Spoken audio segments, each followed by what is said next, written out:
Okay, guys, we are live. It's been a while. The international week is, thank God, it's over. International 10 days.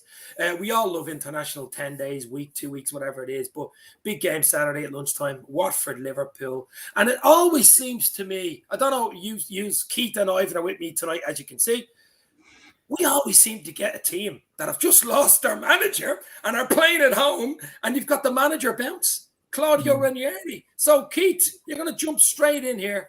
What do you think of the game on Saturday lunchtime? Klopp doesn't like lunchtime kickoffs, by the way. No, none of us do. None of us like lunchtime kickoffs. Fucking dreadful. Absolutely dreadful. It's hard to know. It really is hard to know. You'll have no time with them, to be honest with you. You know, you might get a bit of a reaction, but I suppose if you're ever going to, face a team that've got a new manager, halfway through an international break is probably the time. Like, I'm not too sure how much time he's going to get. I know he's promised them a dinner, rather than a pizza if they stop us scoring. But I don't know how much he can actually do with them, to be honest with you. I'd be more concerned about, I suppose, the mess up of our kind of, setup than anything they're going to do, to be honest with you. They might have a couple of players who would like to think they could put in a big performance against us. Sarr being one of them, to be honest with you. I'm sure he's going to be up for it. His name has been mentioned with us a good few times. So we'd expect him to maybe have a big game, to be honest with you. But I don't think that bounce is going to be as good. Listen, I hope it's not going to be as good as it would be under normal circumstances. I'm not too sure how many of their squad is away, but it's definitely going to be disrupted. But listen, as you said, it's a 12:30. It's a 12:30 kickoff. It's normally a slow starter for us. We normally, it takes us a while to get going with those matches, and they'll certainly have the crowd up against them. So, and we're missing a couple of key players. So it's hard to know. It's hard to know. I still think talking about missing key players, Keith. That's still up in the air, by the way. Missing the key players, you know that, don't you? There's still a possibility. Fabinho. Yeah, I was listening to Fabinho last night, and he seemed to be pretty, reserved to the fact that they're talking about getting them on a plane and flying them straight to Spain. So, and let them do a couple of days of quarantine. Like they're only kicking off at 1:30 tomorrow morning. Yeah, it's bullshit. Yeah. So I don't know whether you'd want to risk them. Yeah, don't rush them. Yeah, maybe. But, we have a couple of players coming back. So I think Jota and Trent are back, haven't they? Jota and Trent. Yeah. Which is a big bonus, to be honest. Yeah. I think we'll have to bring our A game. I mean, it's, Watford, it's not going to be an easy game, Ivan, going down to London. I was looking at the squad now, like in the normal run of events, even with Fabinho and Alisson, if they're missing, and Thiago obviously with his injury, we should be cleaning them out. The results have been poor. They've a win 1 week, 2 losses, a win. We should be beating them, and that's why I'm kind of wondering, should we let the lads just go to Spain? Like we still have Ox, we still have Henderson, we still have Curtis, we still have Naby. We'll have the front three. Like we should be just, if we're winning the league this year, we need to just wipe these away on Saturday morning. I know it's not great, and I hate the international football break. Hate it with a passion, and I hate the fallout of it. And it's almost like you're playing in a UEFA Cup game on Thursday. Yeah. That dodgy result, that dodgy fixture you get on the back of it on a Saturday morning. It's horrible. But if we've any intention of winning this league, we need to beat these lads on Saturday morning. Yeah, absolutely. Particularly with lads like Fabinho probably won't start, and there's chances are Alisson's on the bench as well. Yeah. So like. Oh, I'd let them go to Spain, Keith. I'd play Kelleher. Yeah, let them I'd play Kelleher, and I'd play Henderson there, maybe, and have Curtis. Well, I'm going to ask you for your 11 anyway, who you'd play. So I mean, that's straight away anyway. But for Watford, for me, I mean, they've beaten us once or twice. They've been up and down like a yo-yo club, a bit similar to Norwich. But as you say, if you're going for the league, you've got to be winning these games. They destroyed us, didn't they? It was the game. 3-0. And they battered us. And your man Sarr was superb in that game. And the other fellow with the bleached blonde hair, Hernandez, I think his name is. They tore us apart. That was a real bad day. We have beaten them well. I remember the 4-0 I was at Anfield, though. I remember Salah scored 4 against them. Do you remember that game? Mm-hmm. And I think Salah's first goal was actually against Watford. It was, yeah. Over the top, the tap in, yeah. the tap in from the Bobby assist. Yeah. But what would you go with then? I mean, obviously, let's say Alisson and Fabinho are gone. There's a good chance they're going to be gone. Let's say they're not in the squad. You've Trent and Jota coming back in. Thiago is not going to make it. We've a big week, guys. We've a big week. 3 away games in a row. Watford Saturday. Midweek, you've got Atletico Madrid away. That's going to be a tough game, no matter what way you look at it. And then United next Sunday week at Old Trafford. So it's a big week for Liverpool, I think. And you've got to start it off good, though, with 3 points on Saturday, just to get it going, get the confidence going. I think that's how important Saturday is. I think Saturday's huge, Keith. What would you do? Obviously, Kelleher in goal, but what would you go? What back four are you going to go with? Are you going to get Trent back in? Trent back in, but I'd play Tsimikas on the left. And the reason I play him is because I think he's probably got a couple of more assists. If it's a tight game and it's mix and match, I think he gives us more. I think he gives us more options and he gives us more opportunity from set pieces. And I'd give him a shout. And I think Robbo's played a good bit of football over the international break. I would throw him in. Did Tsimikas play for Greece? Pardon? Did Tsimikas play for Greece? I don't know. Yeah, I don't know. But I doubt the games have been as intense as they have been for Scotland. Scotland been involved in a couple of really intense games. So I would start him, to be honest with you, over Robbo, and I'd keep Robbo for midweek. That's what I would do. Midfield, you'd have to put in Henderson, I think. As a number 6. And probably play Henderson as 6 and play Jones one side and Keita the other, maybe. Yeah. Now that requires big games from both Keita and Jones, to be honest with you. And it's a little bit of a gamble. Away from home. They're going to press. They're going to be at us. You know what I mean? They've nothing to lose, really. Yeah. They're going to try and press their new manager, Claudio Ranieri, as well. You know what I mean? And it'd be a bonus whatever they get out of the game. But up front, you go with the 3 amigos. Would you have Jota in there, or maybe rest him as an impact sub? Because I think Firmino's had a good rest and had a 2-week good training session. Yeah, Jota did a bit of a niggle, didn't he? He did, yeah. Well, he left the camp, so I don't know what that looks like now. I think he's training all right, but he did leave the camp, so it could be a really good game for Bobby. Bobby will also come back into midfield, right? So if we're getting a little bit overrun in midfield, at least he can step back in, right? He probably makes more sense to me playing than Jota just for that particular game, particularly when we're a bit lighter in midfield. You know, like the 2 lads then up front should be good enough to take any chances. And if we're kind of got Tsimikas maybe getting a couple of more decent balls into the box from set pieces and from corners, etc., it probably gives us more opportunity to win that game. What do you think, Ivan? Similar? Yeah, no, I'd go exactly the same, and I completely agree with Keith. I disagreed with him with a couple of weeks ago about bringing Tsimikas in. Yeah. You know, with the Spanish league cancelling Atletico's game during the week, they've got a couple of more days off. But like it's awful that there's this kind of tone in our conversation that is, it's a tough one and it's a banana skin. We should be literally going out and hammering these lads. Do you know what I mean? And I get it, the new manager, and I get it, the international break, and it's always a bit of a hoodoo, but we should be smashing them. But I'd go exactly that. I go with exactly that team, and it's fine. Like, we're not putting square pegs into round holes anywhere there. Do you know what I mean? Hendo can play 6. Curtis is a natural on that on the right. So is Keita on the left, and then we've our pick of the lads up front. And we go back to it. We've got our defense back. We've got our defense back. Yeah, we've got Van Dijk back. Dugout Football Channel, happy birthday to Keith. It was yesterday. He was 21 yesterday. Oh, 50? 21 plus considerable amount of VAT. Yeah. More than 22%. 23%. Doug has thrown Milner into the mix just for a bit of solidity. I don't know. It's not a bad shout, Doug. It's not a bad shout. Do you know what? That's basically what I'm not. Well, my team. Where are you going to play? Well, I would have had Hendo, Milner, and Jones tomorrow. Saturday. And I would have had Kelleher, Trent, Van Dijk, Matip, possibly Tsimikas, actually. Now you say it makes more sense. Give Robbo a bit of a rest for the Atletico game, maybe. And I'd have Salah, Mane, Bobby, and have Jota as an impact sub last 20, 25 if you need to go. You know, he's more of an impact sub. He's better to bring on, let's say, than Bobby. I see Doug's bringing Konate in there as well now. I don't know. I can't see that. No. Yeah. I don't see him breaking up Van Dijk and Matip. But I think Milner definitely, as Liz Golden calls him, James freaking Milner, I think he has a chance to play in this game, because is he going to play in Atletico away? I don't think so. Is he going to play against United? Unlikely. This is the game out of the 3 I think he has a chance of playing. But I would think he's possibly more likely playing at right back tomorrow than in midfield. Well, instead of Trent? Yeah. I don't see him getting into it. Don't see him in the. So, like, are we that worried about their midfield?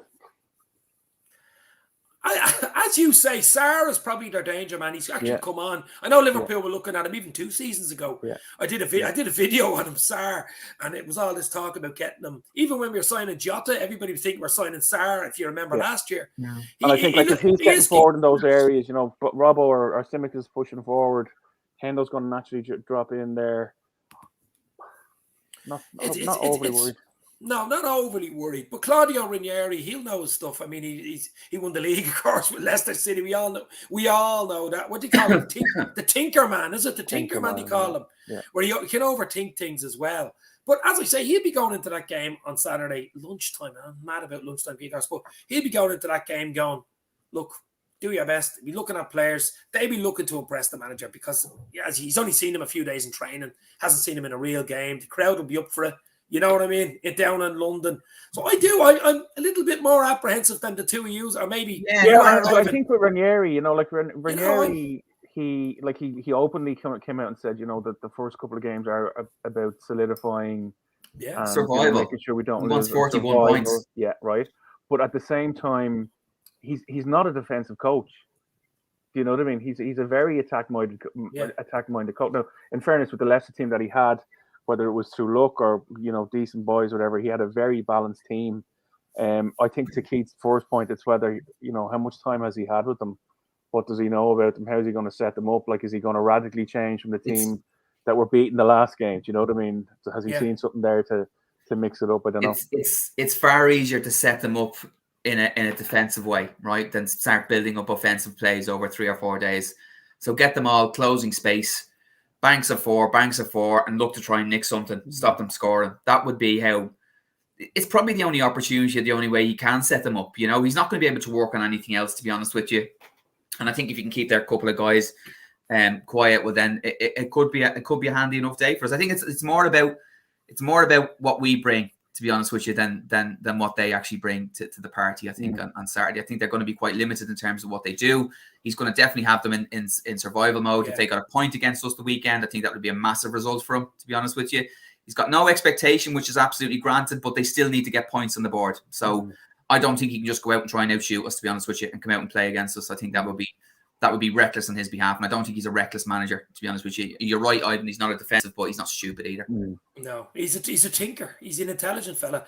But the other thing, as you just said, Keith, is true. They're not really expected to get out now of that game. Let's be real. You know what I mean?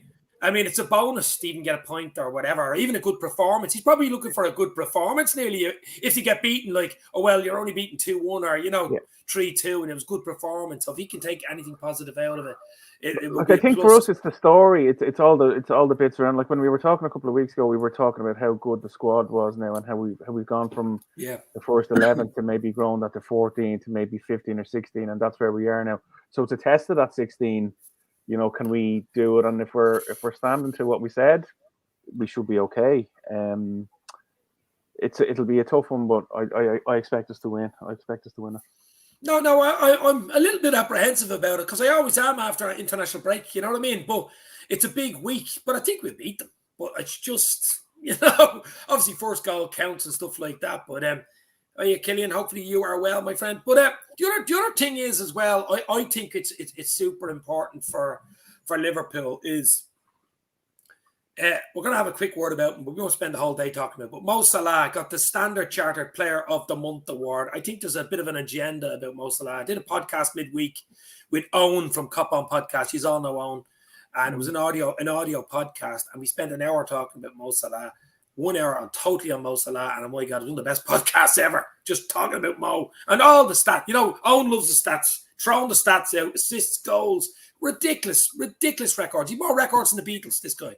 He's so good. So and he's good record against Watford. That's the other thing. I bang your money on Mo to score at least a goal against Watford. I can tell you that much. But player of the month, do you think, guys, we'll have it just break off from the talk about Watford. Do you think there's a bit of I'll say a media bias, but sort of a little tingly bias against Mosalah in the press. I don't know about fans, rival fans. I don't care what they think, but Keith, what do you think? Or am I just being a bit OTT? No, I don't think there's necessarily an agenda against him. I just think he's completely underappreciated. Yeah. To be honest with you, you know, if you go back to, you know, any of the, you know, like you look at the company he's keeping in terms of his record, you know, Henry and Shearer and these kind of guys, you know, in their pomp, and he's up there with them, you know, and he's up there with them playing from the fucking wing, you know, not even playing up front, to be honest with you. I think, you know, there's a lot of kind of simple goals. I think the team create a huge amount of goals for him. He's not necessarily he's not necessarily creating all these things on his own. I think there's a massive underappreciation for what he does and what he's achieved, to be honest with you. Yeah. I think you've also probably got, you know, you have a large slice of English players probably doing well in a particular month. And I think they always take it before anybody else, to be honest with you. And certainly the year we're going for the league, to be honest with you, you know, he should have picked up 2 or 3 more that season, and he hasn't had one since 2018. Is it? 2018. I think there's a genuine fear that he and we have one of the best players in the world at the moment, and that's the problem. Well, we do. We're breaking up the street, but it's for people to, and gradually people are doing. I think Robbie Savage came out. Obviously, the likes of Carragher will admit it. Gary Neville will admit it. Shearer has admitted it. But yeah, I don't know if we need to get another trophy or something like that for it to be really solidified. But if he's not beside if he's not beside Ronaldo and Messi now, he's a half an inch behind them. He literally is. The stats, like, look at the stats. So forget about the club, forget about the teams, your allegiances. Look at the numbers. That's the cold hard facts. And they say that he is the best player in the world. It's as simple.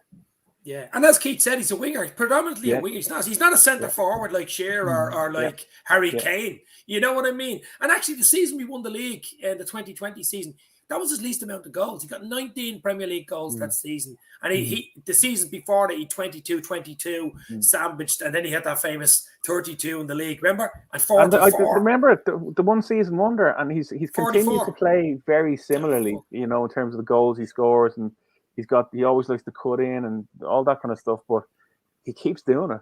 It'd be interesting to see what happens the end of this month after the goal he scored against City and the assists, you know, in probably the biggest game in the calendar year, you know, certainly in terms of teams going for the title over the last 3 years. Be interesting to see if he gets it now this month, to be honest with you. But it just seems absolutely bonkers, you know, that he hasn't picked up at least 1 month with that record, you know. So, but listen, you know, a good English lad is having a good month. They all, you know, they get bonus points for that, you know. So yeah. Like they do in the transfer fees. It just got doubles or triples. You know what I mean? Yeah. He wasn't even in the BBC. You know when you can do the little select your team of the month. He wasn't even an option in that after the goal against City. Well, that's this month, isn't it? Oh, October. Yeah, sorry. Yeah, it's this month. So, but is it a lot to do with that he is so good and expected to be so good that it's just when he scores a goal, it's just, well, he should be doing it anyway. You know what I mean? I'm not expecting that. It's just like, listen, we can't give it to him again. We can't give it to him again. So we're going to try and give it to somebody else. Well, we haven't given it to since 2018 or 2018. Oh, really? You know, so that's what I'm saying. He's massively underappreciated, to be honest with you. And with that kind of thing going up, if there's like even like Ronaldo for last month, like, you know, like, yeah, he's had a decent start in terms of his goal return, but like, he's been doing nothing in matches, you know. He's scoring goals, absolutely playing the game, you know. But like he's had like he's missed his first shot, and the keeper's going to have a go again, you know. So I think he scored one decent goal. I think his second goal against Newcastle was a good goal where he broke the ball and he put it to the keeper's legs. The others were just anyone else that scored those other ones, you know. Yeah. So it's bias, it's media bias. But that's what I think. I think I'm not saying it's totally across the board and stuff. I'm just saying there is something there. There is something there. Even some rivals. I seen a thing on Twitter the other day comparing him to Eden Hazard. I don't know whether you've seen it. Who's the better player? What are you talking about? What are you even putting him in that bracket? Eden Hazard was a good player at his time at Chelsea. He hasn't done it at Madrid. Hasn't done it. different type of player anyway. Yeah. They were different I players. think you know even what as I you say, in his worst season statistically, he was still right up there. 19, Yeah. 20, 34, whatever that is, just incredible. So, But as you say, listen, I'm not saying Ronaldo and Messi, they have been for 15 years nearly unbelievable. Salah's been doing it, since 2017-18 season, 17-18 season. So he's been doing it 4 or 5 years. But the thing for Liverpool is get that bleeding contract signed, because it would be an absolute travesty. It'd be actually a blot on the I read today that LFC's copybook. somewhere it's been agreed for $355 a week plus bonuses. Good. Yeah, I read that today. I read that. I did. I seen it on Twitter. Yeah, I'll make an exception, and this is what I think will probably solidify him as in that top 3. Give it to him, because he is an exception. He is better than Mane. Yeah. He is better than Henderson. He is better than Alisson. He just is, because he is. And when they come knocking at the door going, I want what he has, they're going to go, you're not having it, because that's most. You're not as good as him. You're not as good as him. Yeah, I'm sure the player. Listen, they know. The pros know. Van Dijk's one of the. Well, what about Van Dijk? I think Van Dijk is the top. Van Dijk's the top earner, by the way. Yeah. So what does Van Dijk do when he goes in?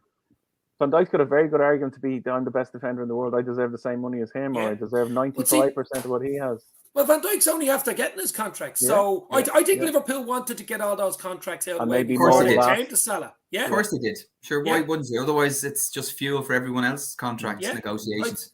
Mane now and Bobby haven't signed. Both of them have till 2023. Like Salah, they're all on 22 years left.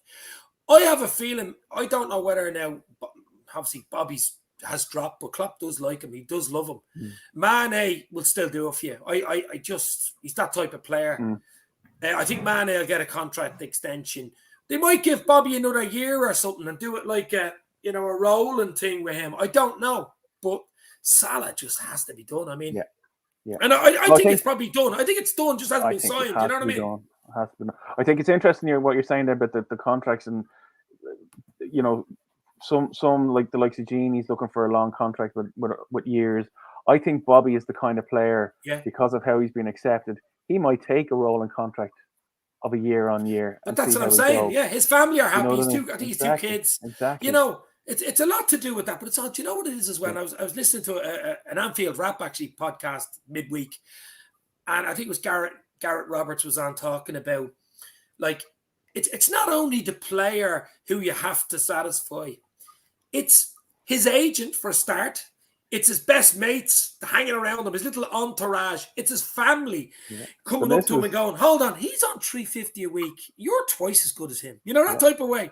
Even if he agrees to it, there's loads of stuff going on in the background. How happy is he living there with his kid going to school? Is his wife happy? She might be happy. She looks happy, but you know what I mean? If the wife isn't happy and you're living in Liverpool or outside Liverpool, there's another reason why you want to go to wherever you want to go to PSG so there's always other stuff pushing it. It isn't only the bloody player, you know what I mean?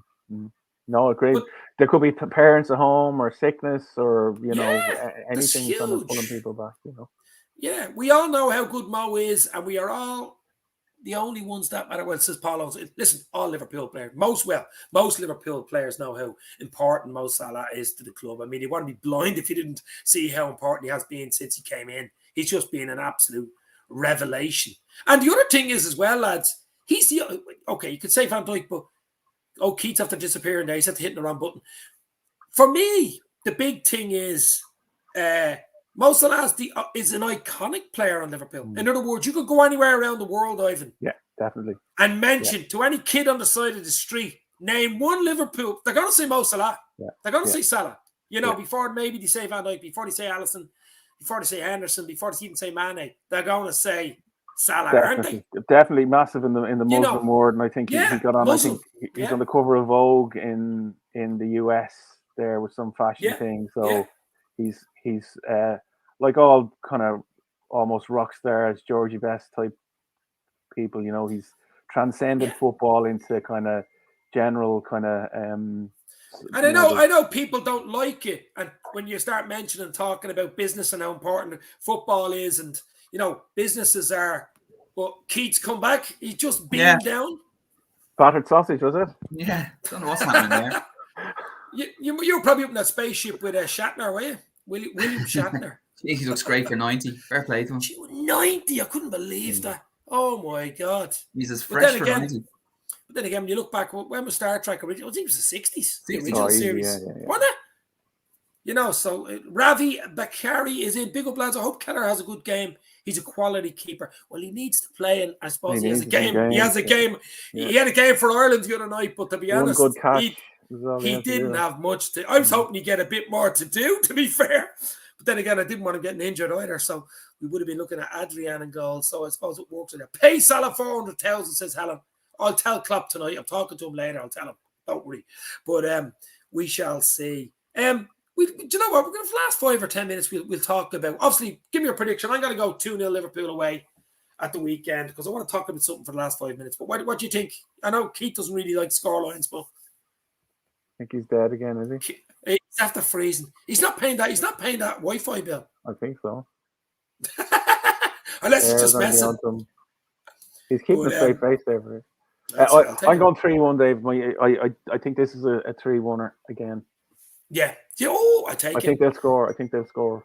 Yeah, I'd absolutely take it. But do you know what we're going to talk about? We're going to do a little chat. 3-1 says Ravi. 3-1 says John Moore. Yeah. Absolutely. But for the last 5 minutes, get your comments in, guys. Hit the like button, hit the share button, hit any button, hit dairy, chocolate buttons, whatever you want. This is, as I say, it's a big game because we've 3 big games, 3 away games in a row. And I mean, if we were to win those 3, I think if we beat Atletico away, we've more or less qualified, to be fair. If we could beat United, we all know what it's like to beat United. I mean, that's, icing on the cake. At Old Trafford as well, yeah. At Old Trafford. We did it last season, 4-2. Remember that game? Paul Owens is going 3-0 to the Reds. I think Mosalah get a goal. He might even get a brace on Saturday. I'm going to go 2-0 Mosalah brace because he's an absolute king. We should offer Mo 3,000 a week for 3 years. That's his lot, says Eamon. You're being very harsh there, Eamon. Well, he's 2 years left. He's on something like 220 or something at the moment. So I think he's going to be with us. So give him another 4. I can see him playing to 35, 36. Yeah, they'll give him 3 years on top of the 2, which would be 5, which would be 34. Yeah. I can't see them giving him 4 on top of the 2. I can see them giving 3 with maybe a year, a chance of another year type of thing. You're giving him 5 years there. 5 years, I'd say 350 a week. Adds up, you know what I mean? It's a lot. It'd be the biggest contract Liverpool have ever done in their history. Yeah. I mean, Van Dijk's, what was Van Dijk's? 220, is he, or 240? 240 or 220. Yeah. I think Trent was 180 or something. Yeah. So, look, we've They're the tied rates. down. They're the rates. Listen, you look for the best players in the world. You want the spine of your team tied down. You've got to pay the bloody money, guys. But I think it's important for the fan base, considering we didn't do a huge amount. Well, we did hardly anything in the summer. Yeah. I think it'd be a big kudos plus for FSG. It'd be a big sort of a. And you don't want the chatter going around I'm not saying we're going to have a run or a slip or we might have a bad run, but you don't want that stuff off the pitch to be clouding anything. Do you know what I mean? It's like, maybe they slipped because the contract was being talked about. Just park the contract, get it done, let the lads focus on the football, and then you're removing all that noise from everything else. It's just unnecessary. Ravi's asking when is Thiago. Thiago's actually training at home, but I think he's back in training next week. I don't think he'll make the Atletico game. Could make the bench for United Sunday week, but I think it'd be too early for Atletico away. I would have liked him to be available for that. But as I say, huge week next week. But the big one is Saturday, lunchtime. I just get the 3 points. No injuries. And look forward to Atletico because, Atletico are the champions of Spain. Week, though, isn't it? It's a huge. I think it's huge. United aren't the team they always were, but they'll want to beat us and we'll want to beat them. It's just the way it is. It's basically a derby game and anything can happen, They haven't been great, but they always raise their game against us. And they're missing Maguire. They're missing Maguire, Wan-Bissaka, and Varane.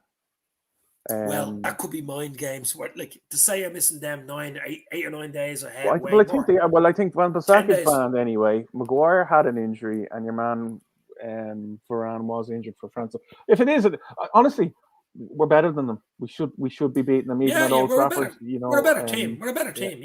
Yeah. I think Keith has gone up in the spaceship with Shatner again on the double trick. I think he's disappeared. Well, we're not going to stay on much longer anyway. I'm just going to do a little chat for 5 minutes and we'll finish up. But hit the like button, guys. Great having you in. Eamon Kelly, Helen Raybold, A.V. Akai, I hope I'm pronouncing that right. John Moore, Paul Owens. Keith is back from the green room. I think it's all the champagne, the green room, is it? Free beer. Fucking free beer. Are you not paying your fault on, Bill? No. Oh, I just saw somebody moving over towards the fridge in the corner of the green room there, and I was like, "Fuck that!" Fucking what's this saying? Energy prices are going through the roof these days. We have to keep the lights on at Anfield. Don't be greedy, Mo. Well, it's not a valid argument. It's just not a valid argument. I'm sorry. You know, what did I miss? Is he worth the 300? Is he worth the 350? You know, I don't care what other bills we have. We have to pay this chap. Look, here's the big question. Okay, let's say you have some fellas on here saying probably isn't worth 350 or 400. How do you replace him if he wants to go next year to PSG or someone? How much does it cost to replace him? Yeah. You're right. You're talking Haaland and Mbappe level. Haaland and Mbappe, they're the only two. 150 million, and they'll want $500,000 a week. Yeah. And they're gambles, lads. There's no we're almost at a stage where we've got guaranteed goals. You've got somewhere between 20 and 30 league goals per season guaranteed. Yeah. Right? That's it. I'm not going anywhere anytime quickly. And when you've someone like that in the team, and you've got Klopp as the coach, and you've got the squad that we have, and the likelihood of other players coming in, we have like. People are talking like the Nevilles and the Scholes. I was watching them today. They're considering us potential champions in the Champions League and in the league. Yeah, we are right up there.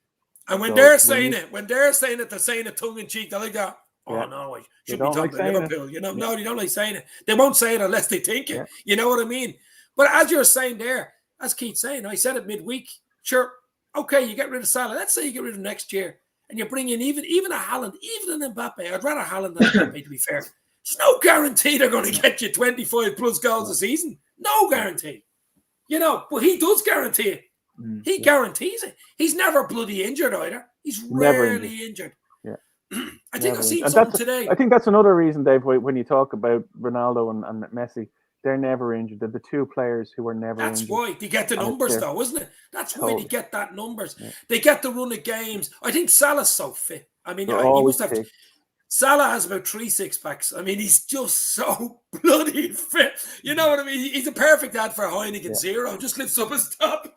Yeah, it's like a 6-pack of Heineken. But I mean, he has everything for me, and I think not only on the pitch, which we know on the pitch, that's what it is, but off the pitch, lads. He's no trouble off the pitch. He's a family man. He's little girl Makkah. He's a religious man. He's, as you said, he's Muslim. He's doesn't even drink, doesn't do the wrong things, he's no hassle. Charity work. He's the bloody model professional. So you're bringing in a big diva like someone like Mbappe, who, let's be fair, I'd rather Salah than Mbappe all day long. I would. Yeah. The 3 contracts aren't going to get renewed, though, lads. No. Well, there's the question to Keith. No. Are you going to renew Salah, Mane, and Bobby? Who misses out? I think you keep 2 of them. I think Mane, Salah are the priority. I just think Bobby probably isn't. I really do. Unfortunately for Bobby, but well, unless we change our funding model, if we are going to pay for the next iteration of a front 3. And unless we're putting our hands in our pockets, somebody's going to fund it. So, and you're running out of time with both of those. Like, Bobby's not going to fund the replacement. The only one who could possibly fund a replacement is Mane. Yeah, but I don't think we'll be going that way. Like, if you think about the funding for the last players, right? The Coutinho played for Alisson and for Van Dijk. Yeah, we actually had to invest, I think, to some extent. For Mane and Salah, but they were small beans relatively. I think that's the way we're going to go. It's going to be one of these Adamis or the lad from Fiorentina, who will come in. I don't see us spending big money on a replacement for any of the front 3. Like, look at a Jota type, 40 million. It'll be something like that. It's not going to break the bank. It's not going to be a break the bank kind of signing. I don't think. And I think there's your point about the rolling contract for Bobby is probably how it'll go, because you're not going to get much money from. You're not going to get much money for him. That's what I was thinking. Yeah. A rolling contract. Yeah. He's 2 years left. He's 2 years. Same as Mo. Same as Mane. He's 2 years left. They turn around to Bobby and go, hopefully he gets Salah done before and say, listen, we'll give you another year and we'll look at it next year. You know that way? And we'll look at it next year. And I think he's humble enough to kind of accept his play. Like, he is the kind of player who'd go, yeah, I accept I'm number 3 in the list here, and Mo was the priority, you know? Yeah. I mean, it's obvious. But you know yourself, it's the agents. His agent would be going, well, look what you've done. You've helped them win their first league in 30 years. Number 6, Champions League, Club World Cups, did all this. You know what I mean? So it's not just Firmino being nice, showing his white teeth to the camera and smiling all the time. You know what I mean? So that's the big thing for me. But as Keith says, there's no guarantee you get a top, even a top striker in. No guarantee. Look at Werner. Look at Werner that went to Chelsea. Yeah. He was he was a Liverpool player for how many months? It was just a matter of time for him to sign with us. But if we're bringing in somebody like that who's going to be a project forward or a project player, you know, we need to be getting our skates on in terms of bringing those players in now. To be honest with you, you know, to enable them to, you know, they're going to need a season and a half before they're ready to step into that particular mold where they're chipping in with somewhere between 15 and 20 goals per season. It doesn't happen overnight, particularly if you're bringing in a project-based player, particularly when you're chasing titles in Champions Leagues. You know, you know, unless they're absolutely amazing and they really hit the ground running, like, it's going to take a while to come in. So again, we're kind of going back to a conversation we had there at the start of the season. Did we miss the boat in terms of bringing in 1 or 2 of those project-based players to bring through? You know, because Jota is starting to look a little bit streaky. You know, 1 or 2, and then don't get any return then for 2 or 3, and then maybe 1 or 2. So, which is fine, to be honest with you, which is fine as long as everybody's contributing. But, you know, none of them are getting any younger, you know. So you've got the 3 of them 30 years of age now, you know. Yeah, but I think if you look across Europe, right, like we're in a decent enough place. So we're probably up there with City in our own league. Barcelona and Real Madrid aren't anywhere near where they were. I don't think the Italian teams are as strong, with Ronaldo having moved out, with Lukaku having moved out. And I suppose you've obviously got Bayern Munich and well, you've got PSG, don't you? You've one French side, you've one German side. Yeah, but you've got. But again, so my young lad is big for the kind of Galacticos. There's been Galacticos there. It's now pumped with Galacticos. There were Galacticos there last year, and they didn't do it. You know, they didn't win their own league, for God's sake, right? So signing Messi doesn't guarantee anything, and you can see even his attitude with being taken off there a couple of weeks. Would you like to be there? I'd say it's a fucking nightmare. No, nightmare. An absolute nightmare. Look at Genie. Look at Genie. Yeah, exactly. He's already given out. He's already given out. Yeah. He's not getting the game time. Oh, he's a big wage, double his wages and all that. But he's not getting the game time, and that's nearly what he wants, isn't it? You know what I mean?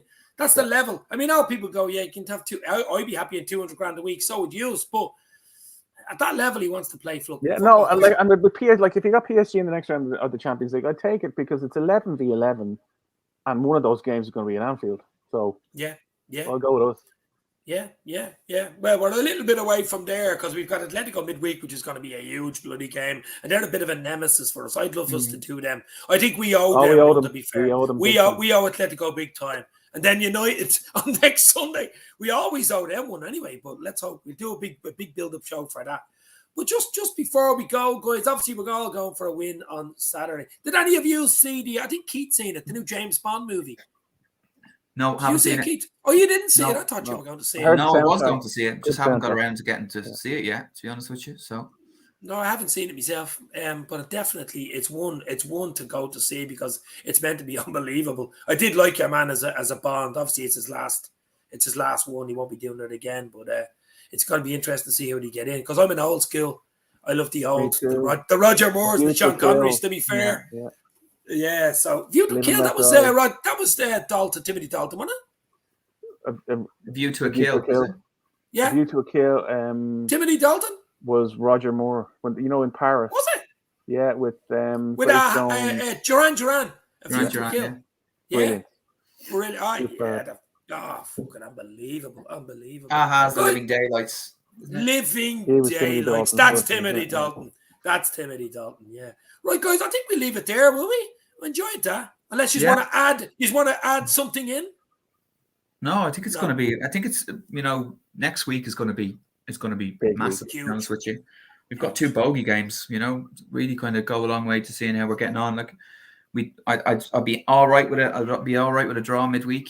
I we've a horrible record at Old Trafford. No matter how poor they are and how good we are, we still never trying to manage to turn them over. Well, we on a did it. We regular did it basis. last year. We did it last year, baby. Yeah, they've a lot of big games coming up as well. So they do you know what? They have a 6 or 7 run now. They do. That's going to really show Ole at the wheel, or is he off the wheel, or whatever. Because if he doesn't come out the right side of this, I still think they're going to keep him until the end of the year. You know, I was watching that overlap show today with Gary Neville and Scholes, and yeah, I still think he's got the backing because they've made so many mistakes with the big name coaches that they have to see it through and just see where it lands. So I think regardless of how they fall, they're going to stick with him. Yeah, I hope. Unless it's an absolute car crash over the next 7 games, you know, they may have no opportunity. He's at the wheel, so it's a possibility. Yeah. And they'll get those. They're a bit like Arsenal as well. They'll win 1, they'll draw 2. Yeah. You know, they'll Long may it last. to keep bubbling along. You know, long may it last, guys. I've enjoyed that. Keith and Ivan, huge game Saturday, guys. Thanks for popping in the comments. Hit the like button, hit the share. We're going to do a lot more. Obviously, we'll do a post-match and a little, like a breakdown of the game on Saturday, and then we'll have build-ups to the Atletico, and we'll have build-ups, of course, to the United game, because that is the big one for every Liverpool fan, as we know. Stay safe. Talk to you soon. Cheers, guys. Take care. See you later. Cheers.